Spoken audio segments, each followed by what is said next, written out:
Good evening, everybody. Welcome, Josh Maurer, for joining our chapter meeting tonight. We're greatly honored. You joined us last April in our first live meeting, and we really covered your path to becoming a Brewer broadcaster. And you did a great job. Everybody said, boy, he's really good. He was really fun. He really had some good stories. So even as that one ended, I thought, well, we have to do a follow-up to see how the rookie season went. And have you talk about that. But usually I like to start with some icebreakers. And when you visited us in April, we discovered that your favorite baseball team was the Phillies. But I don't think we found out if you had a favorite ball player when you were a kid. First of all, thanks for having me back. And it's good to see you guys, albeit virtually. I'm happy. Yep. I'm happy that I'm not the rookie anymore. It's great how things can change over the course of 11 or 12 months. So it could be a lot more stress-free. I'm hopeful this coming calendar year. My favorite ball player, boy, let's see. You know, it's always hard for me to pick a Philly because they weren't that good when I was growing up. For years and years, they were either last place or right near the bottom of the NL East. But my favorite team, I'll give you this, was the 1993 Phillies, which was the one golden year of my childhood when they went all the way to the World Series and they lost. That was the Joe Carter game in Game 6 of the World Series in Toronto. Yeah, I loved everything about that team, and they are still living in Philadelphia lore as one of the most beloved teams just because of the cast of characters that they had. John Kruk, Lenny Dykstra, of course, Mitch Williams, who infamously gave up the Joe Carter home run.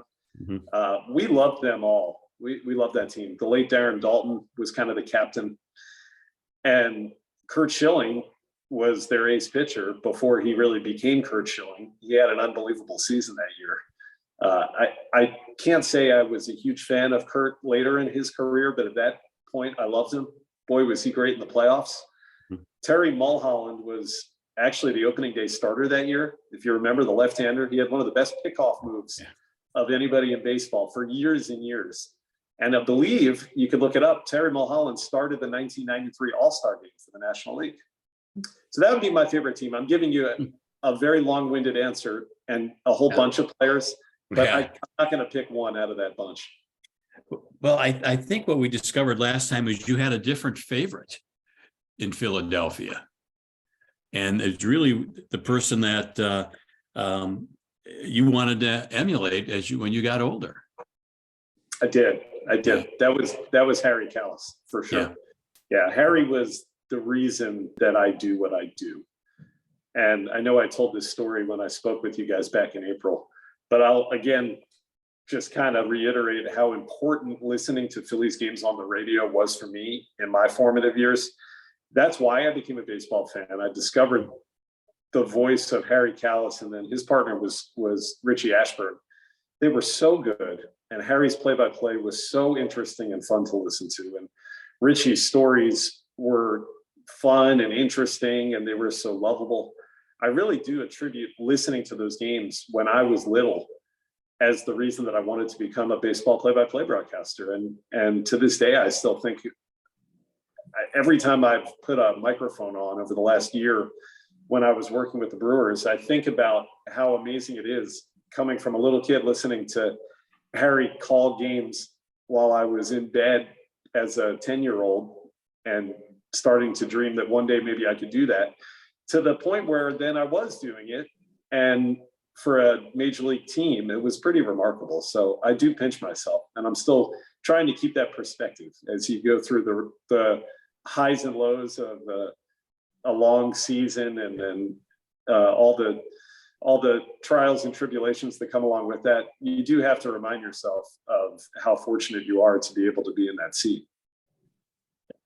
And I think you probably understand the importance of the broadcasters to the fans. In some ways, the person who's with the team the longest, for God's sakes, Milwaukee, Bob Uecker's been there.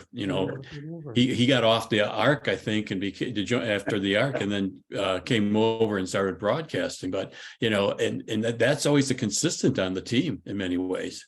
So. Yeah, and Uke is coming up on his 53rd season doing radio for the Brewers, which is just an unbelievable accomplishment. That I don't know that anybody's ever going to do that again. And he's still going strong. I can't wait to see him when we get to Arizona in a couple of weeks. He's going to be calling all the home games for spring training. And it's what amazed me watching Bob work throughout the season last year was his stamina for his age is remarkable. He can call a 13-inning game, no problem. There are people that are half his age that don't want to call a 13-inning baseball game, but he does it, and he doesn't lose a step. The other thing is I really learned so much about the art of radio play-by-play from listening to him and then from having him kind of as a coach. I was so thrilled that he was able to take time to give me feedback and direct me about things that he thought I was doing well or could do better in my work on the air. I would never work with Bob, because if Bob was at a game, that meant that I was not going to be on the air for that one, the way that our setup is. But he would, during road games, put the radio on and listen. He cares so much. And for him to give me that kind of feedback and reinforcement, I can't think of a better source to be getting coached by than Bob Uecker. So I was just so thrilled and appreciative of everything that he did for me in my first season. Interesting. Well, Bob wants you to succeed, and he wants his teammates to succeed, and teammates as the broadcast team. So that's Bob Uecker. So to back up on one question, because I went into this Harry Callis before I asked the other question, was the 2022 Phillies. Are they going to have a place in the hearts of the people of Philly like the 1993 team? I thought you were going to ask me who I was rooting for to get the final wild card spot, because if you remember, the final playoff spot in the National League this season came down to the Phillies and the Brewers. Yeah. Sitting back for the last month of the regular season in disbelief, thinking, is it really possible that it's really coming down to either the team of my youth or my current employer? And of course, I had to root for the Brewers, and it didn't work out. If you like, I can mute this for a minute and you can tell us. No. No. I'll be honest with you. Yeah. You got to root for the team that you're with. And I was. When you're around a group of guys every day, you can't help but root for them. And that's just human nature. So I was really hoping the Brewers would get in. And boy, did they almost. And really, so many opportunities to win another game or two that would have put them over the top. Woulda, coulda, shoulda, I suppose. But then the Phillies got in. So to answer your question, Dennis, I would say probably a small piece of the hearts of Philadelphians. But I don't know that a couple of decades from now, we're going to remember that team the way the 93 team was remembered. Maybe if for no other reason than most of the season, I don't think there were too many Philadelphians that were paying all that much attention to this Phillies team, because they didn't look like a contender, at least a contender to get to the World Series, which they ultimately did. They didn't seem like they were going to be that kind of club for most of the year. 1993 was a different story. Really, from about the first month of the season, I remember me personally, but just about the entire sports population, thinking that really was a special team. So I think they garnered more attention for the entire summer than this previous Phillies team did. But the city was enamored in October, I can tell you that. And I'm sure you guys watched those playoff games. There were a few cities that had playoff crowds like Philadelphia did this past postseason. It'd be nice to get Milwaukee into a World Series so we could experience that. It's been a long time. So let me give you one other icebreaker. It's one that I had on the list and didn't get to. and it's one that I'm using more and more lately. And that's going back in a time machine. If you had an opportunity to go back in a time machine, what baseball event or player would you want to go see or season? I'm going to give you two different answers. How about that? And I think you guys, knowing this group, I think you'll appreciate each of these. I think the season that I would have wanted to see was 1941, the year that Joe DiMaggio hit in 56 straight, and then Ted Williams ended up batting 400. I think that would have been the year just to have followed it as a fan from start to finish. I just can't imagine how fun that was to pick up the newspaper every morning and see, when it was during the hitting streak, all right, did he get a hit? Or then later in the year as Ted Williams was chasing 400. I just would have, I think, enjoyed the heck out of that. I think the one game, hard to pick a game. I'm going to go 1957. I think it was 57 when the Dodgers finally won the World Series. Am I wrong? Was it 56? 55. 55. I'm sorry. Johnny Padres, game 7, beating the Yankees, and the Dodgers finally winning a World Series. 55. I can only imagine what that was like for a team that had so much heartbreak and lost to the Yankees so many times in the World Series to finally get one, and the only one. And then 3 years later, they were on the West Coast. Yep. Good ones. That 41 season, I never thought of that. I like that answer because that would have been fun to see. So. And also you think of it kind of as the last summer of innocence, right? Because 2 months after the World Series in 1941, Pearl Harbor got bombed. Yeah. Okay, so I'm going to just give you a kind of an open-ended question here. And it's real simple. So how did that first season go as a major league broadcaster? And you can dig down from there. But just, give us a nice synopsis of really, how was that season? Did it meet your expectations? And it did, Dennis, and it exceeded them in so many ways. But I'm glad it's over, I think, is the takeaway that I would give you now that I've had a few months to sit back and reflect on it, because there was just so much going on.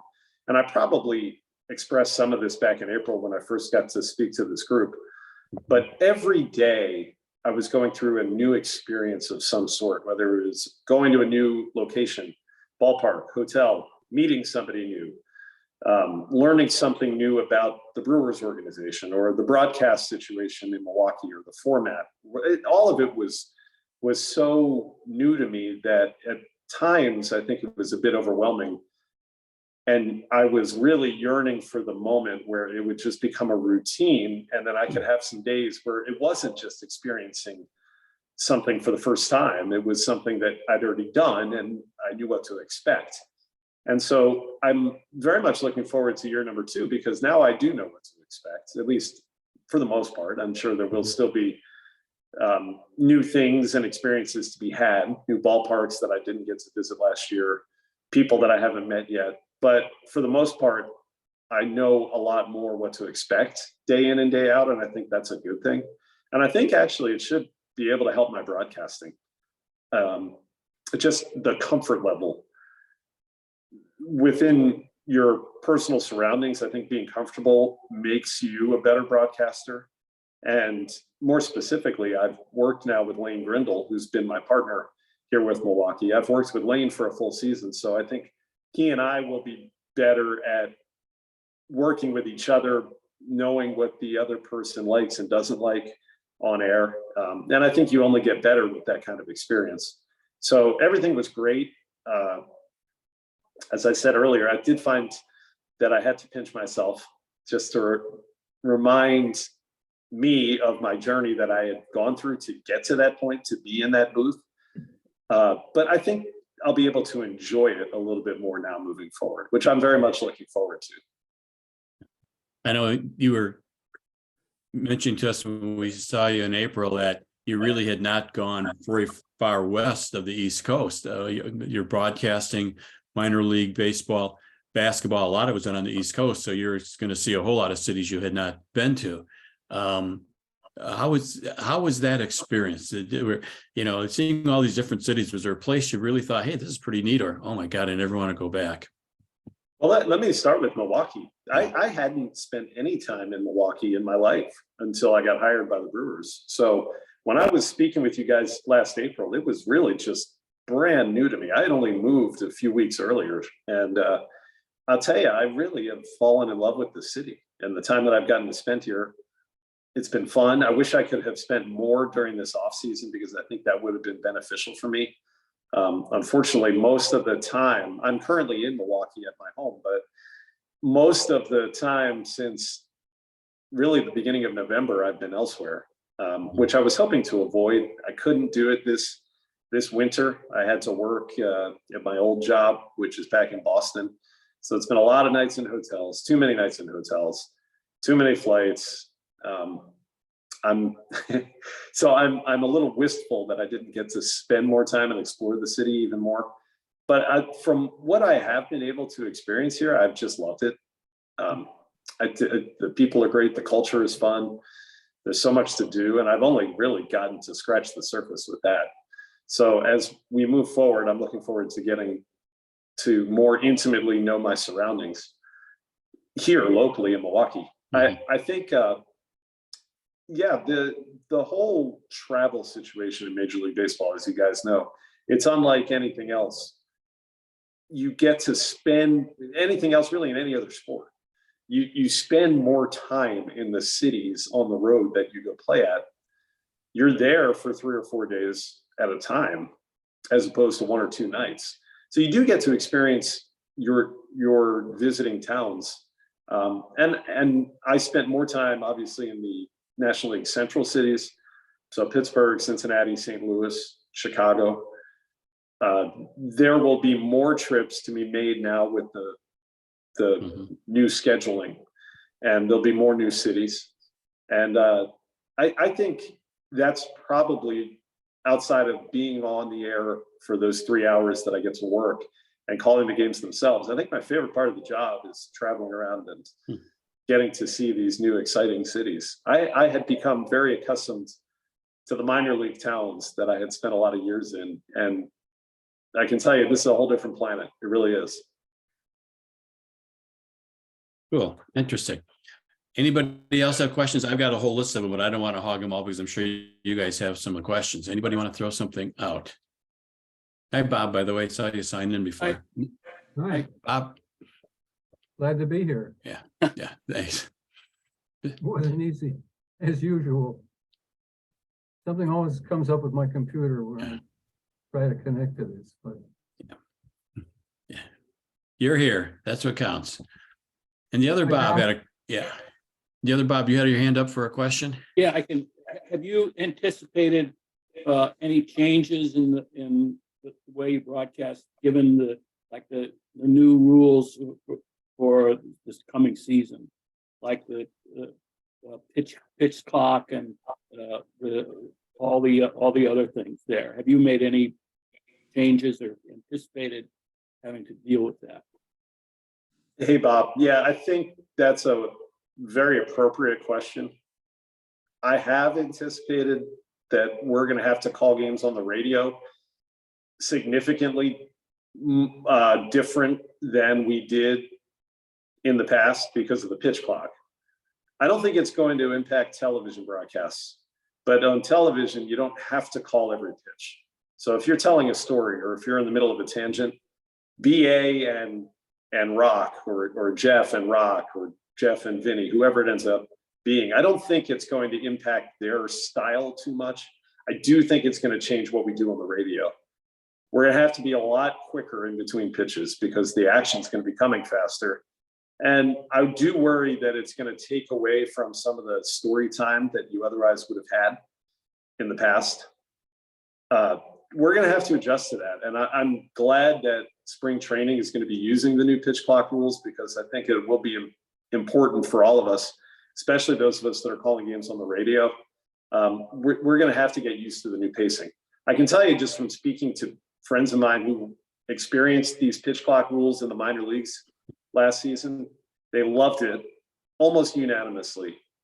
And not just the broadcasters, the coaches ended up loving it, players did, obviously the fans did. I'm very much looking forward to seeing it implemented in the major leagues. I think it's going to be great for the sport. Maybe I'm being overly optimistic, but I think it's going to work out very well. But again, to your point, I do think it will impact the way a game on the radio is broadcasted, especially for broadcasters like me. And I would say, especially broadcasters like Bob Uecker, who like to tell stories. And you're not going to have as much time to get that in. It's almost like we're going to have to change the way that we tell the stories. Yeah. And I think that will take some time getting used to. Yeah, it's a real skill to tell a story or share an anecdote on the baseball broadcast to begin with. It is. I've tried to work on it for years, and I'm not saying I'm great at it, but I like to try it at least. And Bob is as good as he gets. Vin Scully was the all-time standard bearer for weaving stories into his play-by-play. I was thinking about it the other day, actually, like how would Vin have handled his craft now with these new pitch clock rules? And it would have been interesting. I wish I could have seen it. I think a job that you're going to have probably more on the radio side than TV is educating the listeners on these rule changes. Because they're going to, on TV, you're going to see them, but understanding them and the impact. I don't know. I just think radio, because you describe so much of the game, maybe you can help fans understand some of this, because it's going to take a while for the fans to know what's going on. I don't know about it. Well, I agree with you, Dennis, that it's going to need a little bit of education. I don't think it's going to take that long. I really don't. I think people, if you watch games for a few weeks, you're going to be used to it. And at least maybe this is my optimistic hope, but I think people will very quickly adapt to this being a better brand of baseball, because that's all the feedback that I had gotten from what happened in the minors last year. And so hopefully, people just get used to it. I don't think the rules are that complicated to understand. There's clocks. Yeah. And you gotta, just like in the other major sports where there is timing, you've got to adhere to the rules within those clocks. Mm-hmm. And the players, whether it's a pitcher or a batter, is going to have to adjust. And I think they will. They're pros. Yeah. And I think the game will be better for it. I really do. Let's see, 25% of the people in this meeting are named Bob. So Bob Komorowski, you had your hand up, Bob. Yeah. Yes. Yeah, Josh, I wasn't here for your presentation last April, though, but I'm just curious if you can do a brief summary of the minor leagues that you worked and the teams you worked in baseball before coming to the Brewers. Yeah, absolutely. Well, good to meet you, Bob. I worked my way up the entirety of the minor league system, from the lowest level up to the highest level. And now that I've graduated from that, I can say I'm happy it worked out that way, but it didn't seem so happy at many different junctures. I worked in independent league baseball for a year. That was my first job. I was in Brockton, Massachusetts as a studio host. Then I worked in single A in Charleston, South Carolina for 4 years. I was the double A broadcaster for the New York Yankees in Trenton, New Jersey for a few years. And then I was in triple A for 8 seasons with the Red Sox. That was in Pawtucket, Rhode Island, which then moved to Worcester, Massachusetts. And that was my last stop before Milwaukee. Mm-hmm. Well traveled. Yeah. And you worked with one of the Brewer broadcasters while you were at Pawtucket. I did, Season, yeah. Yep, my first season, 2014, I was with Jeff Levering. So the broadcast team for the Paw Sox that year was Levo and myself, and the team won the International League Championship that year. So Jeff and I each have a ring from the 2014 AAA season. Yeah, cool.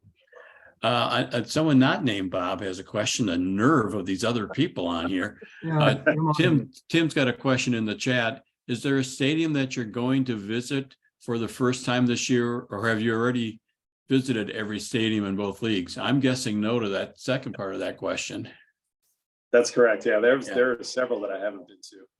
The Yeah. one that I missed last year that I wished that I could have, that I'm looking, I think, most forward to seeing for the first time is San Francisco. I had not gotten to go. It was the last series before the All-Star break last year. The Brewers played 4 games in San Fran, and Brian Anderson made the trip to that, which bumped me off.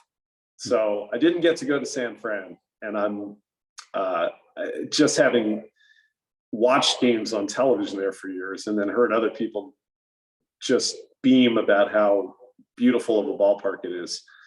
I can't wait to get there. So that's, I think, number 1 on my list this year. But there are going to be a few. Let's see, off the top of my head, Seattle. We're going to Yankee Stadium, which is exciting. It's not the old Yankee Stadium, of course, but I'm happy to experience that for the first time. I know there are several others that I'm leaving out, but I guess those were 3 off the top of my head immediately that jump out: San Francisco, Seattle, and Yankee Stadium. I'll go with. And I think there's a few more too that I haven't been to that I will this year. The hardest part is learning how you get from where the bus drops you off up to the radio booth. Once you get that down, then the rest is gravy. Was there, speaking of radio booths, and listen to guys on the radio for years talking about booths, some booths are better than others. So let's go to the opposite direction. Any of those booths a little, either very high up or very cramped and hard to work in, or cold in the bad weather? Any booth that was just a little more difficult to work in? Well, I think if you ask any of the Brewers broadcasters, they would answer that Wrigley Field is the most cramped and cold and uncomfortable booth. Now, I happen to think that the charm of Wrigley outweighed any of the hardship that we had to endure for working in those spaces. So I really loved doing the games that I got to call at Wrigley, but that's one that certainly jumps out. It's a tiny little space. There are a few, Pittsburgh being first and foremost among them, that are so high up that you almost need binoculars to be able to call the game if you can't watch off the television monitor. Mm-hmm. And it takes a day just to get used to seeing the pitches from that height, and then also watching the way the ball comes off the bat. The biggest issue that I had, Jeff warned me about this, and I was glad he did. When we first went to Pittsburgh, you're so high up that sometimes a guy will hit a line drive that you think is a ground ball, or vice versa. Yeah, you just can't tell the way it comes off the bat, the angle that it's traveling. So you have to almost take a second and make sure you know what you're seeing before you describe it. Washington, similar, very, very high up, Nationals Park. I think the best one actually to call a game from is Milwaukee. The way that they have the broadcast booth set up at American Family Field, it's just perfect. Sight lines are great. You're not too high, you're not too low. Big spacious booths. I mean, it's perfect. Good. Another question here. This is really good. I knew you guys would have good questions, so I got a list I don't even have to work on. It's nice. Josh, this is from Jim. Could you describe your typical game day, work day routine? Yes. Good question. Thank you, Jim. I think the biggest misconception that some fans might have about broadcasters is that we just show up at the ballpark and then the producer says go, and then you just broadcast for 3.5 hours. It does not work that way. I'll start a day by reading whatever I can get my hands on that morning of either local Brewers coverage or national baseball writing. And there's plenty of different options to get that information. MLB.com does a great job. Every team has a beat writer that's very good. You can obviously go through The Athletic, ESPN. There's so many different outlets that are covering baseball very well. And so I try to read some of my favorite writers in the mornings, just so I have a good grasp of what the landscape that day looks like. And it helps me prepare also what I call my evergreen list. Those who got to hear me speak back in April will remember. I'm putting together every day that I'm on the air a list of topics that don't have to be pertinent necessarily to the game that I'm calling, but they're useful at any moment. That's why they're evergreen. And you can go to them as a topic of conversation when you really don't have anything else at that exact moment of the game that seems like it's interesting to talk about. So I'll dip into anything I can that I think is newsworthy or noteworthy and have that at my fingertips so that there's never a moment during the game where I feel like I don't have anything to say. That's the biggest thing. Most of the broadcast, at least the best parts of your broadcast, I think, actually you put together hours before the game starts. And you've got that ready at your fingertips to be able to use. So I'll go to the ballpark. I'm a little bit earlier on a day that I'm broadcasting than some. I'll usually be there at least 5, if not 4.5 hours before first pitch. Some broadcasters will cut it a little bit closer, and I'll spend an hour in the clubhouse or maybe out there on the field just talking to whoever I can talk to. I have a very meticulous routine of how to fill out my scorebook. And then once I'm ready, then I feel like I'm good to go. And then when the game starts, that's the fun part. You know, you new clubhouse, new teams, new players, building that relationship. How did you go about building that relationship? Let's say on the Brewers, I'm sure there's you're the new guy and they don't know you, so there's probably some hesitancy, I would think, from some of the players when the new guy comes up. Or I would say that's fair. I was somewhat gun shy, I think, at times to be assertive inside the clubhouse just because I was the new guy. And everybody else who is part of the traveling media group, whether it was one of the broadcasters or one of the writers, everybody else had been around for at least a handful of years. So those relationships had already been forged. And I was really starting from scratch with just about everybody. So yeah, I think it's kind of a game of, you don't want to be overly assertive and look like you're an annoyance or you're an overbearing presence inside the clubhouse, which is a sacred area for those players and coaches. But you also just don't want to stand there in the corner and look like you're too timid and don't belong. So I think as best I could, I tried to find a mix of just being a likable guy that was approachable or somebody that you didn't mind doing an interview with. One of the nice things about the way that we do our radio pregame show for the Brewers, there's an interview every game with a player.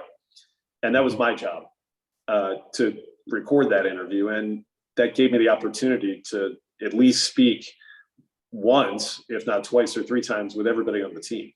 So if nothing else, that was the icebreaker right there, is I had to ask them if they would do a 4-minute pregame interview with me. But it let me meet everybody. good, interesting.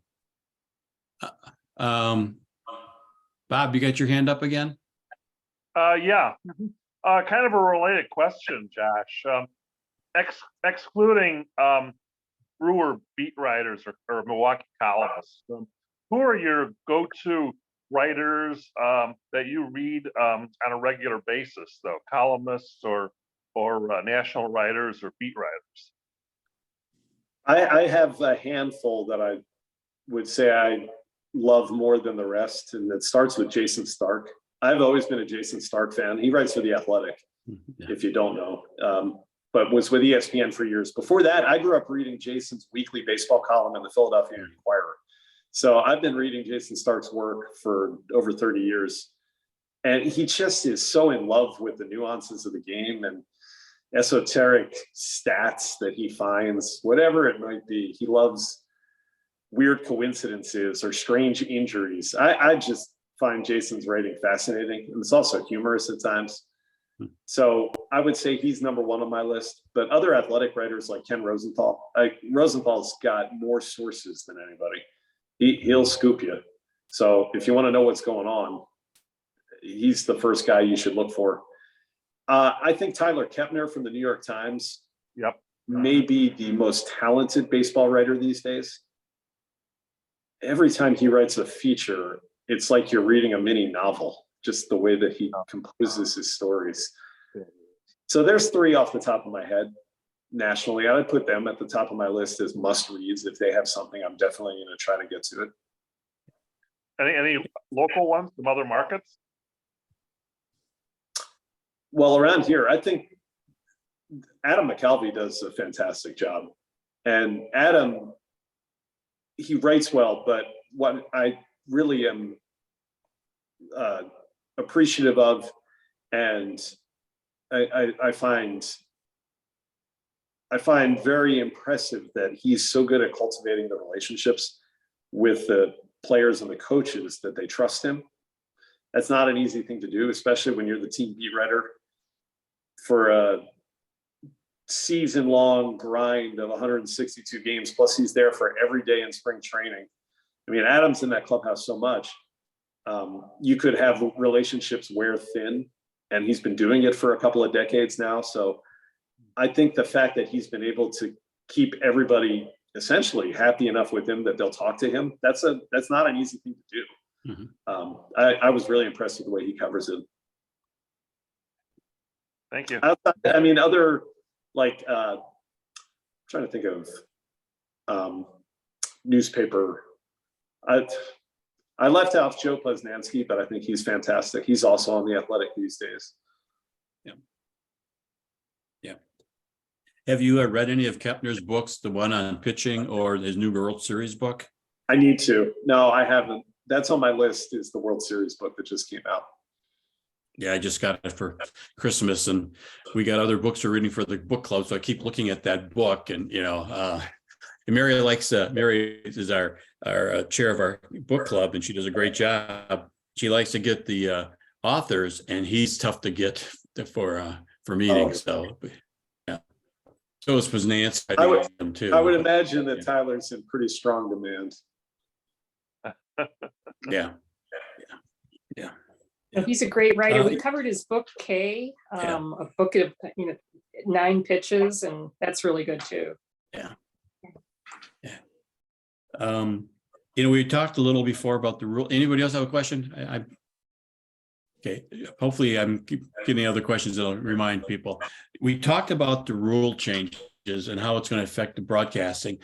Any thoughts on how the rules are going to affect the game, change the game? Is there, a rule that you think is going to have more effect than others? I think, as I was talking about earlier, Dennis, the pitch clock is going to be the most noticeable one. Mm-hmm. I wouldn't be surprised if the average game time is close to 15 minutes shorter this season than it was in 2022. At least by all the metrics that they were able to gather from doing it in the minor leagues last year, it makes a massive difference. And I think 15 minutes was about what they experienced in AAA on average, 15 minutes less game time than before the pitch clock was installed and those new rules were put into place. So I think that'll be the most noticeable one. I'm very curious as to what the new shift restrictions are going to do, especially the left-handed pull hitters. Where I think you're going to watch guys like Rowdy Tellez end up having their batting average go up maybe upwards of 15 to 20 points in a season. Because if you think about it, I mean, they may have lost over the course of the 162. Guys like Rowdy Tellez, those dead pull hitters that were being shifted 100% of the time, they may have lost 15 hits. And I think you're going to see a lot of those ground balls that in the last few years we were accustomed to seeing somebody standing in right field just gobble them up and throw them out at first base. All of a sudden, it's going to go back to looking more like what we consider regular baseball, where those hard hit ground balls are going to be base hits. Aesthetically, it's going to be more pleasing. I think offense will go up because of that, but I'm curious what impact that's going to have on pitching. Mm-hmm. And if the pitchers are going to have to try to change what they're doing because they've become so reliant on pitching into those shifts. It's going to be a bit of trial and error, I'm sure. And I don't know what the answer to that's going to be. So the pitch clock will be most noticeable. Yeah. And then maybe the most impact will be the 2 infielders on each side rule that they're putting in. One of the thoughts or concerns Jason Stark has talked about it is the effect of the pitch clock on hard throwing pitchers. They're not going to be able to take 30 seconds to kind of regroup. They got to turn around and throw right away. Is that going to change their velocity and how they pitch? And that'll be curious. That'll be interesting to watch. I think it will be. Yeah, I'm curious about Devin Williams in particular on the Brewers. We love Devin. Devin, sometimes you could measure his time in between pitches with a sundial instead of a stopwatch. So I'm curious how he has been able to prepare himself to operate under the new normal that we're going to see. Because if he hasn't worked on it, it's going to be a very harsh reality that he's going to meet with this pitch clock. The umpires are going to enforce it. I mean, I'll tell you that much. They're going to pop you for an automatic ball if you violate that pitch clock. Yeah. Mike, you have a question? Yeah, two things. One of the things we heard last week at our World Series Club meeting was the in terms of the shift or no shift. We had Ben May, an umpire, at our meeting last week, and he said that he thought that would be under review. So that's another interesting thing to have to look at in the future going forward, because how will umpires, depending where they're positioned on the field, be able to determine that? So he's like, that might be a replay review type thing. So put that on your list to wonder and think about during spring training. The other thing that you were talking about, the towns that you've been to or haven't been to, have you been to Kansas City, and have you got a chance to go to the Negro Leagues Museum? Because if you get there, definitely take time to spend a good long morning there before a game. Thank you, Mike. I'll take the second part first. I have not been to a baseball game at Kansas City. I've been to Kansas City, and I did get to go to the Negro League Museum years ago. And I just remembered how fascinating all of it was. And I know you didn't ask me about this, but I'm so happy that Major League Baseball is finally counting Negro League records into its all-time history. I think that was a great move. I know those stats are probably not as accurate. I know, look, they're not accurate, right? But it's the best that we could do. And I think they need to be honored for the great players that they were. So I just thought that was a great step that baseball took. I'm curious how they're going to legislate the shift rules anyway, right? So like if you see a team is in violation of the shift rules, theoretically, you don't need to penalize them. You just tell them to move, because you're going to know where they are before the pitch.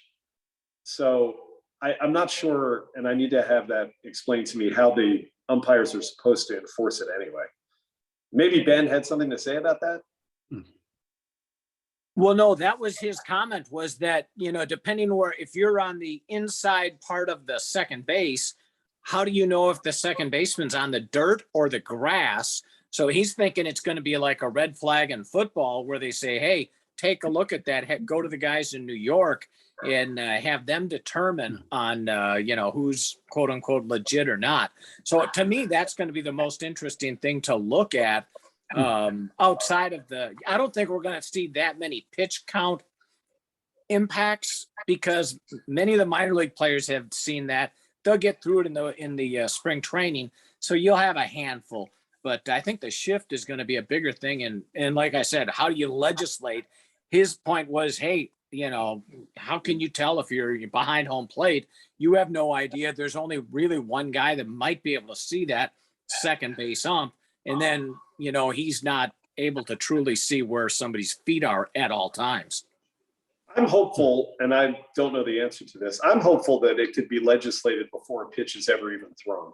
So, theoretically, you don't even ever have to worry about going back after a play happened to look to see if the shift rule was violated, because the rule only stipulates that you need to have two infielders on each side of second base before a pitch is thrown. Once the pitch is thrown, they can go wherever they want. So if you're in violation of that rule, I would think theoretically, then the umpire could notice it before the pitch and just make you move. Mm-hmm. I would hope that would be, and then that would seem to take away a lot of potential delays. Well, I play old guy softball down here in Arizona, and we have one left-handed hitter who is a real strong pull hitter, and we play with 4 outfielders on a rover, and we are known to have 6 guys on the right side of the infield. And he still gets a damn hit, or we'll drop the ball, so it doesn't matter. But did you get your 2 questions in, Mike? I think so. Yeah. Anybody else have a question? I have a question. Josh, I know you're on the radio side, but we've been hearing about Valley being in financial trouble and how that's going to affect the broadcast team, especially guys like Tim Dillard. And I don't know, have you heard anything about that? I know you haven't been in Milwaukee that long, but. I'm not too privy on those conversations other than I'm following it intently because it impacts, theoretically, it can impact all of us. I would assume the way the Brewers are so closely invested in their broadcast teams, even though the television broadcasters for the Brewers technically are Valley's employees, or at least a lot of them are, they all have to be in tandem, kind of agreed upon by the Brewers. And I think in a lot of cases, the way that the Brewers do want to be hands-on about that, they would, if something happened to the Valley's broadcast, I don't think there would be many, if any, changes to the people that are actually on the air calling their television games. I think you just see the same cast of characters, maybe on a different medium. That would be my guess, but that's me speaking out of turn, not having any knowledge. Yeah.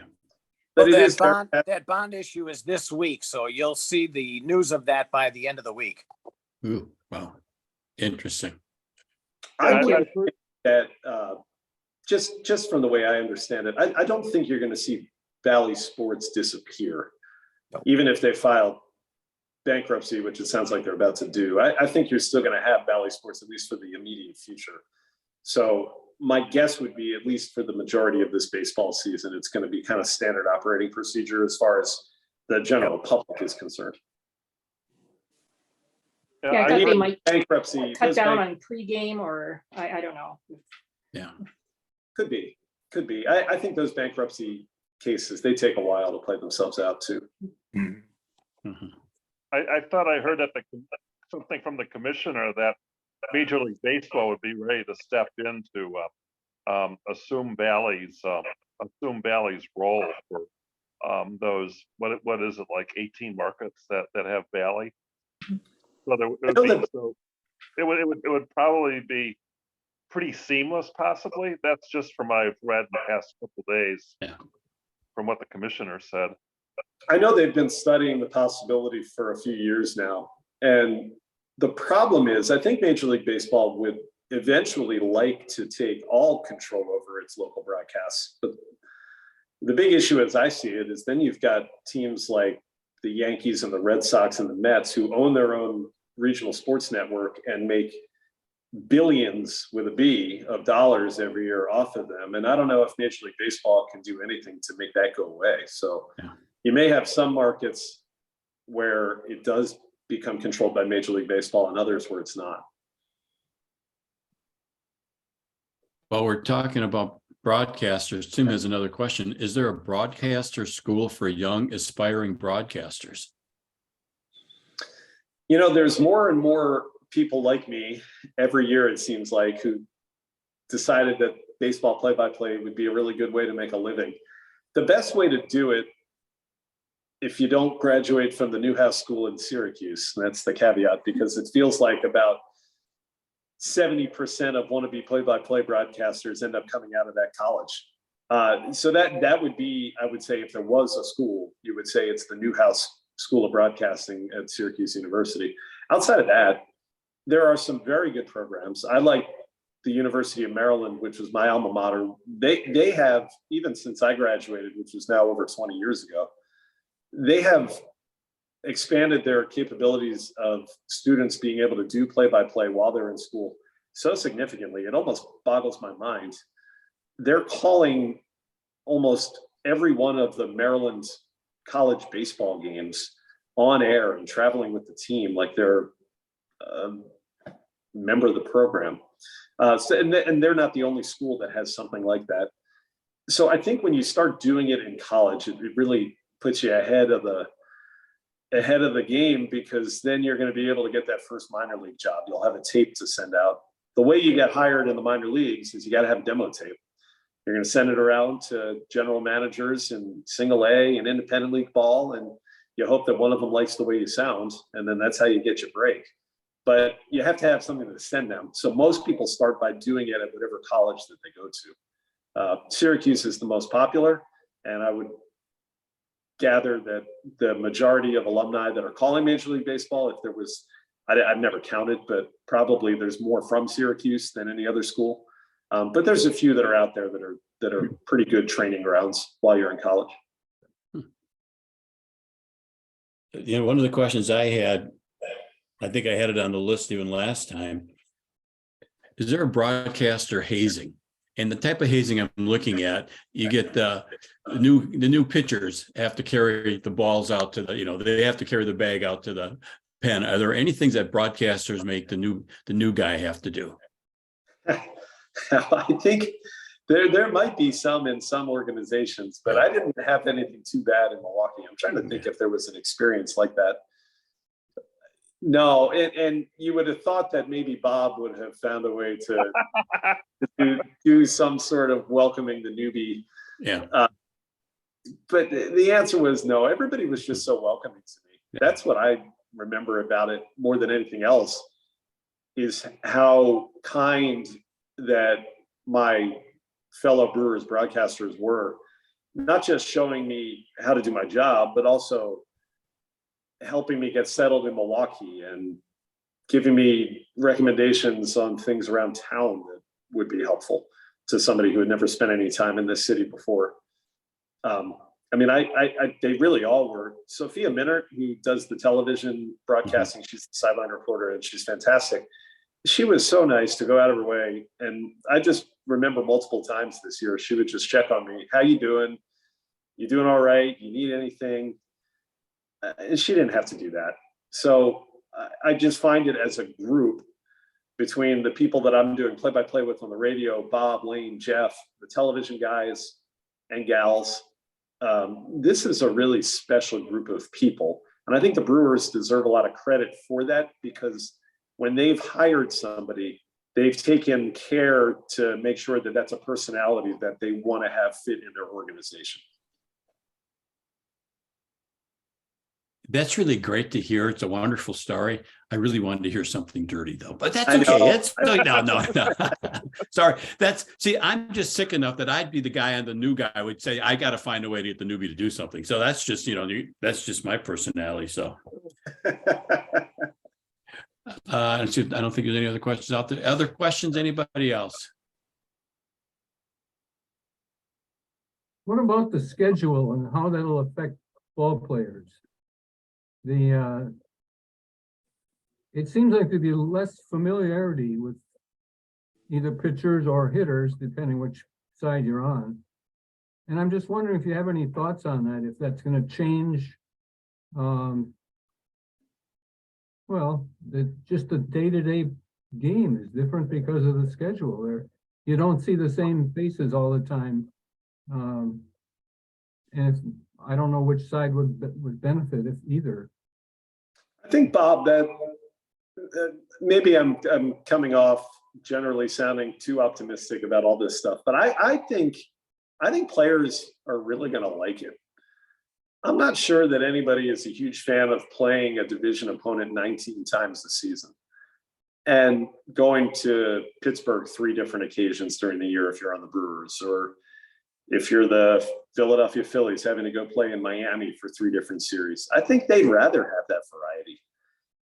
As far as how it impacts the matchups, there's so much data out there.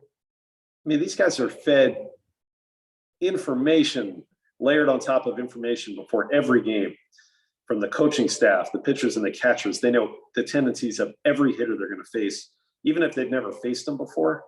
Now, I know there's nothing like that firsthand experience, but I think that the way that the game is evolved, that's so data driven, I don't think it's going to bother these guys so much that if you're facing, the Brewers are facing the Seattle Mariners for the first time in 3 or 4 years, whatever it is. I think they'll just be happy to have a little variety. And yeah, they may face a few new hitters that they haven't seen, but they'll have a game plan how to attack them. The hitters, vice versa, for seeing pitchers that they haven't faced. I think that people are going to be generally happy about this change, because over the course of 162 games, one of the biggest issues that you can face is monotony. and monotony maybe turns a bit into complacency. When you're going to different places and you're seeing different faces, I think there's a better chance that you avoid that monotony, especially in, what they call the dog days of summer. Maybe there's no more dog days of summer. I don't know. Maybe this helps with that, for whatever that's worth. I'm looking forward to it. I think in general, the players are going to be as well.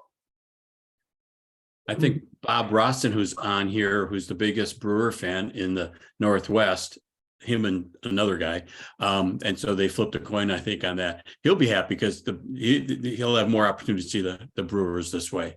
The other side effect on that question, Bob, and I had this written down. I was reading or listening to I listened to a number of baseball podcasts, and one of the thoughts is a team like the Brewers play in a division where they're playing Cincinnati and Pittsburgh and the Cubs. And the Cubs have looked like they've done some things to improve 19 times, winning their divisions because they're playing some really poor teams. Now they got to spread that out against everybody else. Is that going to make having the records to win divisions tougher, making the playoffs, because you're not concentrating on the weak teams and other teams who play in the AL or either the Eastern teams? Some of the lesser teams, they don't have a prayer because with the Yankees or with the Mets, they spend money and it's hard to compete. You think that'll have an effect?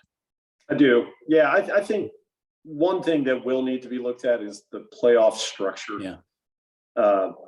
Based on the new schedule and based on the fact that there are 3 wild card teams now in each league. I don't think that Major League Baseball has the playoff format quite right yet. As much as I enjoyed watching my Philadelphia Phillies get to the World Series, the fact that they got to play the Braves in the divisional round, that seemed to be a bit of an advantage for them because they knew them. They were in the same division. They'd already played them 19 times.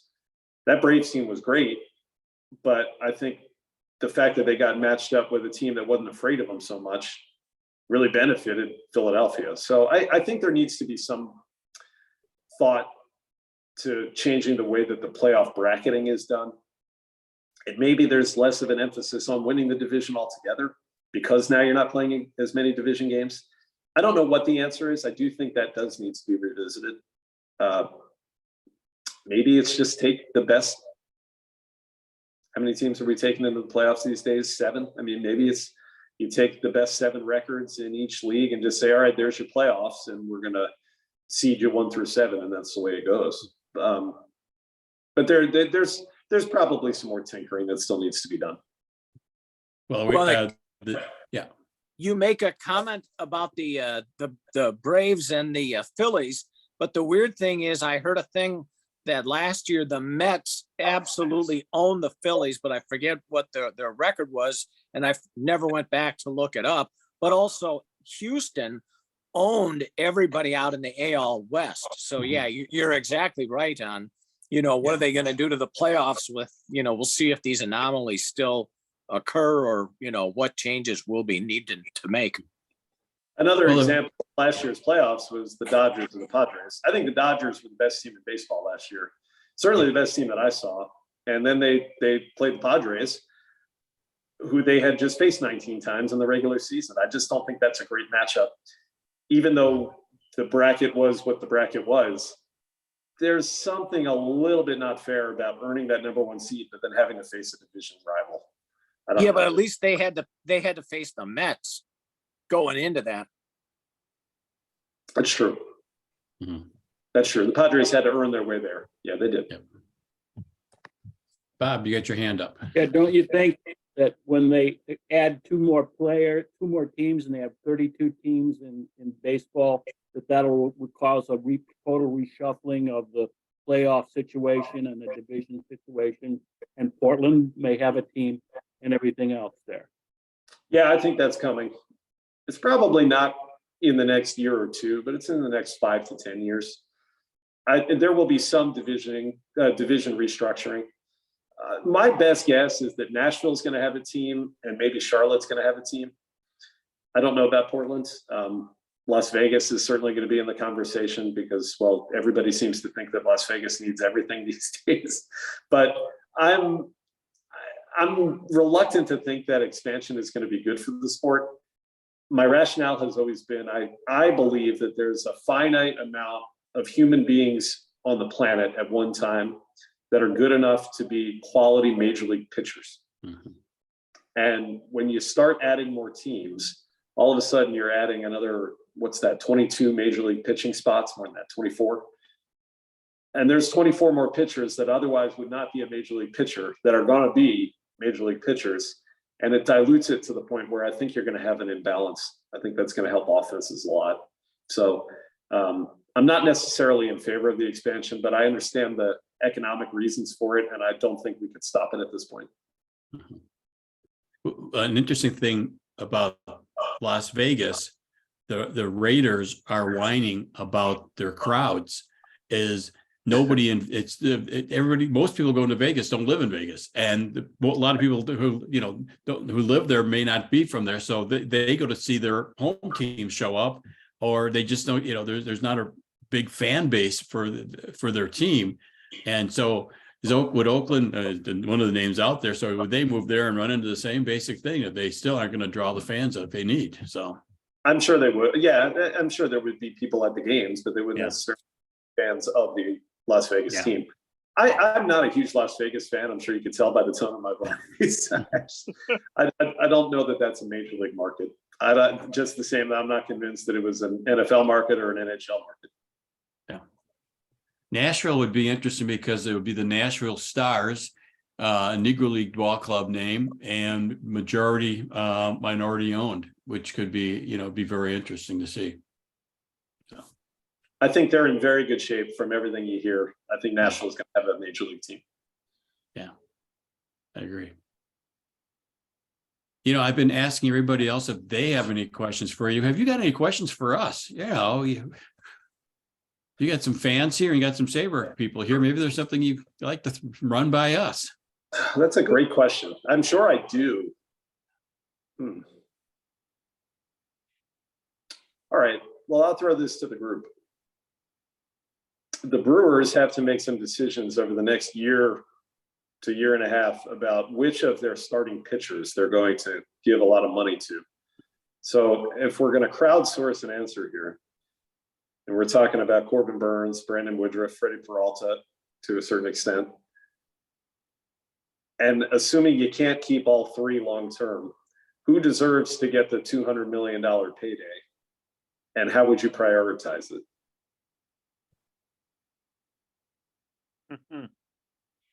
Well, I didn't really mean you had to ask us a tough question. No. This is something that keeps Brewers employees up at night. I can tell you that. But you guys know the sport, and you guys know the data better than just about any group. And I imagine that the answer is going to have to be somewhat data driven. If you're looking at the three, I'm leaning towards Burns. I don't know if I see the injury issues there that the others have had. Woody's had some problems with backs and all. Peralta's had some issues. So if you're going to give someone a long-term contract, you'd like to know they're going to be around. So I kind of lean towards Burns.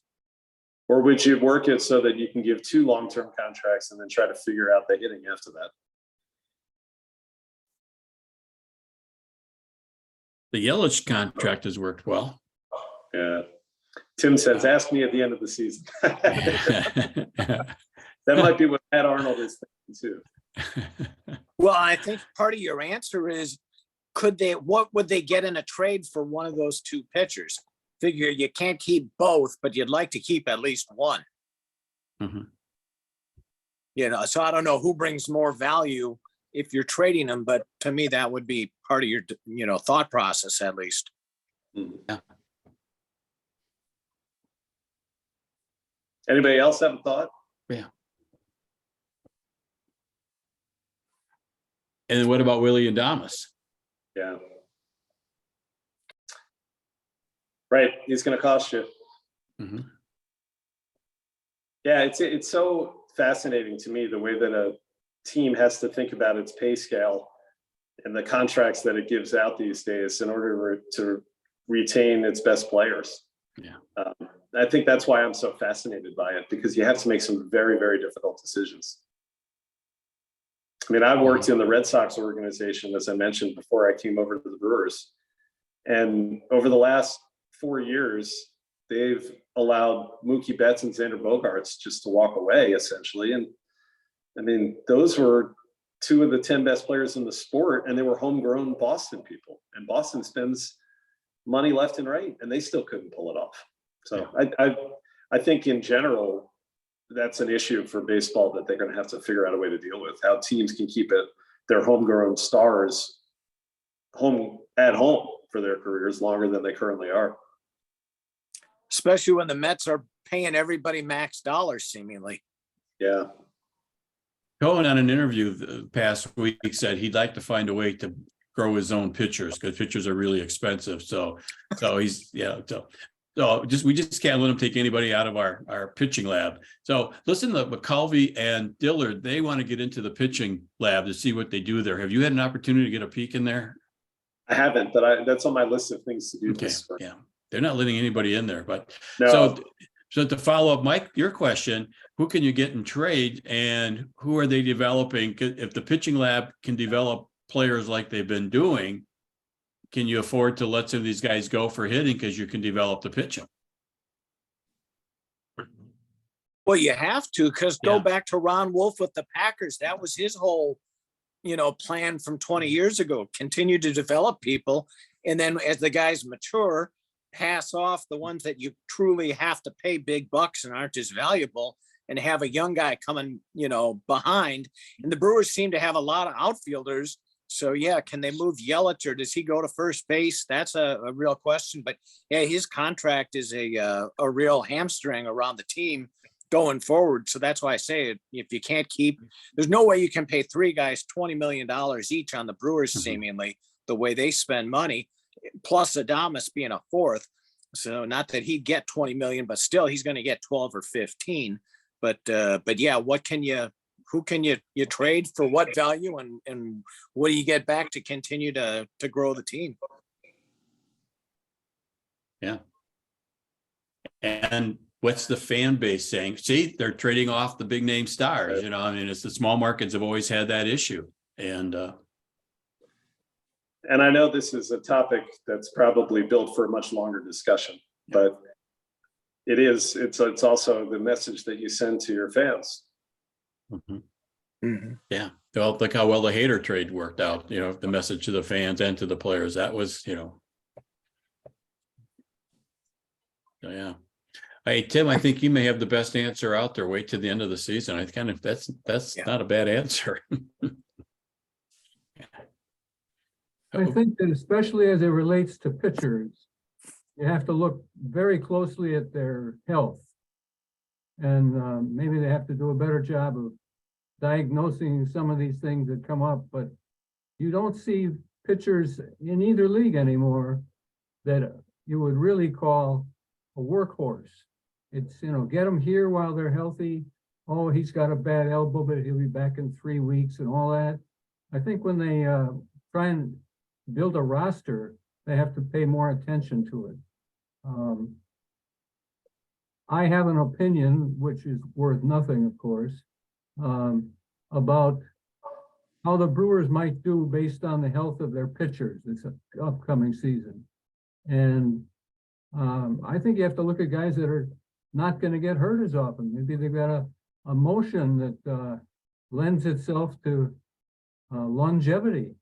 If you go back to Warren Spahn, that's hardly a fair comparison, but the guy could pitch every fourth day for 20 years. Who do you see like that now? And threw a screwball. Yeah. Yeah. But pitchers in that era didn't do maximum effort on every pitch.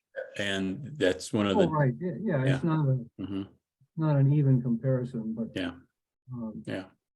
Oh, Bob Rossen, you got the answer for this? But no, my question is, what about Counsell? Is he going to be able to stick around? Is that question for me or for the group? Well, I think it's safer for the group. I hope so. Yeah. I hope so would be my answer. And I'm sure that both sides want that to be the case. There were some fans at the end of the season not happy with him last year. It's like, some of the collapse was his fault. And there's some rumbling, and I thought they were nuts, but there was some of that kind of rumbling as well. I'm not the expert, but I would say careful what you wish for. Yeah, I agree. And in today's style of a ball club, you need a manager who's a good communicator with the players, but also the front office, because they work so close together. It's less, we hire you, you go out and do the team. We'll give you the team and you make it work. Now you work together on it, all those things, and they seem to work well. One thing that Matt Arnold told me this season that I really found fascinating. We were speaking right around the trade deadline, and he said to me, I really think that we do take into account how important it would be for us to get a world championship for Bob Uecker while he's still broadcasting for us. And that's something that if it's not in the front of our minds, it's at least in the back of our minds. And I really appreciated hearing that. I think it was genuine, and something that that the front office is mindful of, is how much that would mean to Bob and to so many people. God, would you like to hear that call at the end of that ball game? Oh Lord, that would be wonderful. Mm-hmm. That would become a lot of people's ringtones on their telephone, including me. Yes, it would. Yeah. Yeah.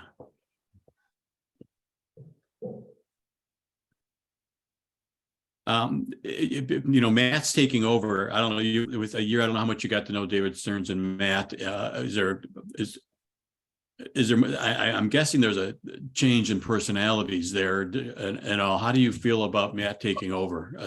From what you know about how he's been groomed, I would say.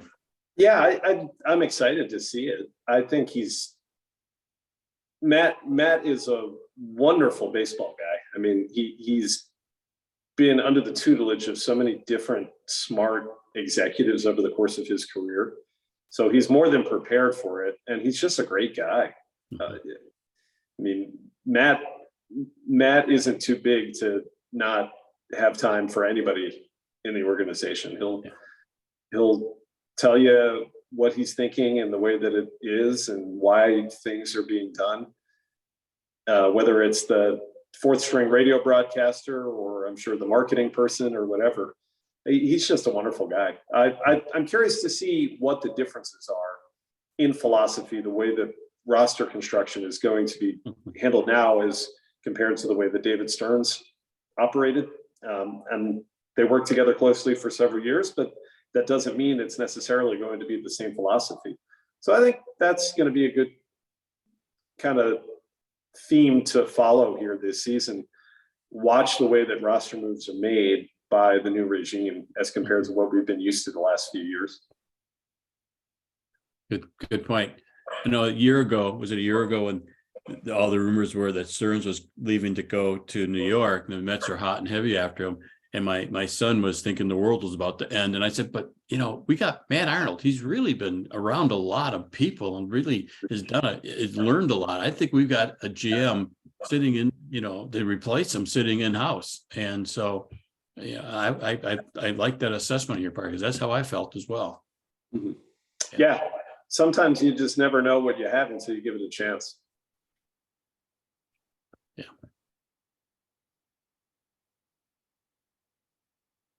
So let's see, the ballpark that's not the best.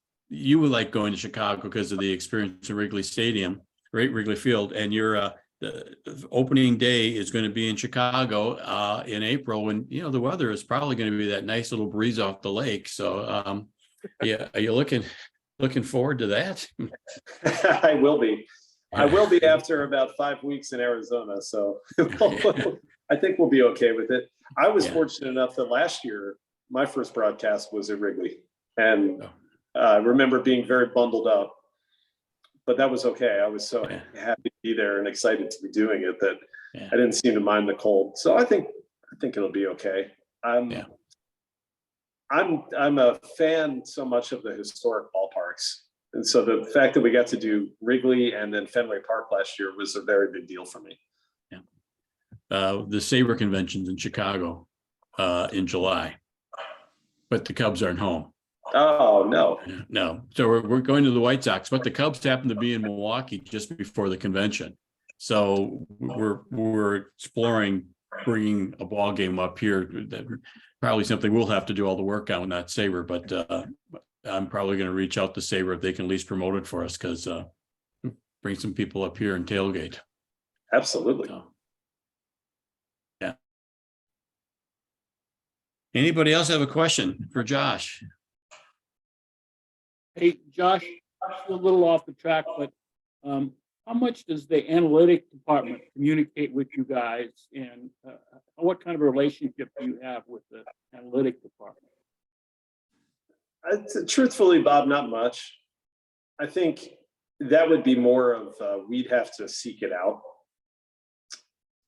And I'm not sure how much they would want to share. It's not a state secret when they're making a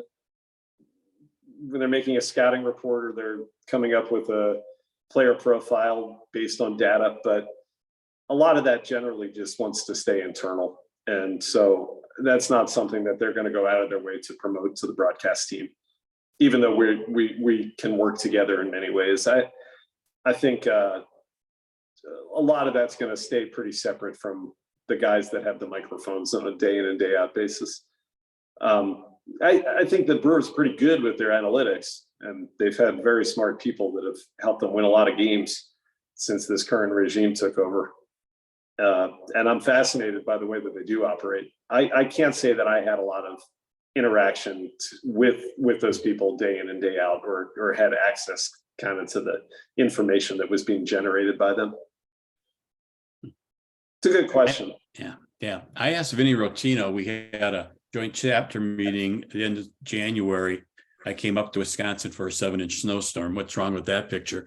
And I asked Vinny, I said, it seems that the communication with players about analytics is changed.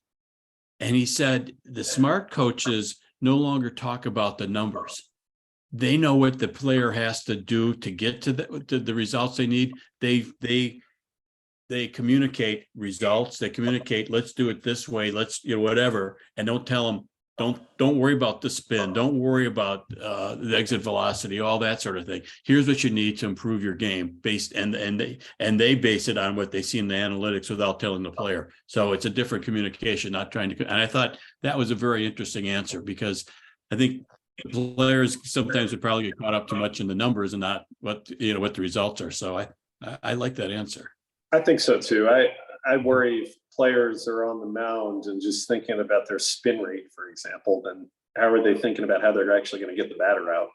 So it's you have to have that data now, and everybody's tracking and everybody's trying to figure out a way to use it to their advantage. But you're right. I don't think that cluttering the players' minds with it is the best course of action. Yeah, Yogi Berra is probably right. You can't think when you're playing baseball. So yeah. So Josh, I knew this would be fun. I knew that you would be interesting. Congratulations on your first year. I listened to a lot of radio games because I can't get them live on TV down here. I've enjoyed you on the radio a lot. Your style is just a little different. You actually have a little better vocabulary than some announcers, and I appreciate that, because you have other things that you can add to the game very, very interestingly. So I think you're a great addition, and so thank you. So thank you for joining us tonight. And if anybody wants to stay on afterwards, I want to turn off the recording shortly. We can talk some baseball or whatever. We can keep this camera live if you like. I'll turn off the camera. We keep the site up for a while and chat about baseball or other stuff if you're so inclined. So maybe Mary could make a couple comments about the upcoming book club meeting. Yep. So Josh, let me finish this here. Yeah. So Josh, thank you. You're more than welcome to Thank stay you. if you want to chat with us, but thank you very much. You Yeah, bet, thank you. Kat. Thanks so much for having me back. It was so much fun. Yeah. It's got my mind back on baseball, which it's needing to be now after I've been swimming only in basketball for the last few months. Yeah, I can understand. Well, thank you. It's been great. All right, guys. Thank you, Joe. Great to see everybody. Look forward to seeing you in person again very soon. You got it. See ya. Thanks, Josh. Thank you. I'm gonna go back to a Thank little you. basketball preparation here Yeah. tonight. Take Have care. fun. Thanks.